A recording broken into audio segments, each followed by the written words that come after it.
Jetpur પેટડિયા toll plaza પર toll વધારાને લઈ સાંસદને રજૂઆત કરવામાં આવી છે। જેતપુર ડાઇંગ એન્ડ પ્રિન્ટિંગ એસોસિએશને કરી મનસુખ માંડવિયાને રજૂઆત। સ્થાનિક વાહનોના ટોલમાં વધારો કરાતા સ્થાનિક ઉદ્યોગકારો નારાજ હતા। જેતપુર ચેમ્બર ઓફ કોમર્સે પણ મનસુખ માંડવિયાને આ સમગ્ર મામલે રજૂઆત કરી। જેતપુરથી રાજકોટ જવાના ટોલમાં ₹10 ને બદલે ₹20 કરાયા છે। રાજકોટથી જેતપુર પરત આવવાના ટોલમાં 35 કરી દેવાયા છે, જ્યારે સ્થાનિક વાહનો પાસેથી ટોલમાં આવક જાવકના ₹65 કરાતા રોષ જોવા મળ્યો હતો। ઉદ્યોગકારોએ મનસુખ માંડવિયાને ટોલમાં વધારો પરત ખેંચવા માંગ કરી। 8 દિવસમાં યોગ્ય નિરાકરણની પણ ખાતરી અપાઈ છે।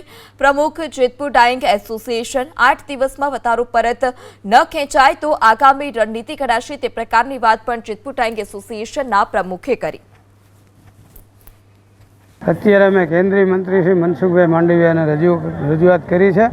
પીઠેરિયા ટોલ પ્લાઝાએ આપણો જે ભાવ વધારો કર્યો છે, જે અમે આંદોલન કરવા ગયા હતા, આવેદનપત્ર આપ્યું હતું, એ બાબતે સાહેબે ઉપલી ઓથોરિટીને ફોન કરી અને વાત કરી છે કે ભાઈ તમે આને જે સ્થિતિ રાખો, જે જૂના ₹10 છે એ જ રાખવાની વાત કરી છે અને ઉપલા અધિકારીને ફોન કરીને કહી દીધું છે।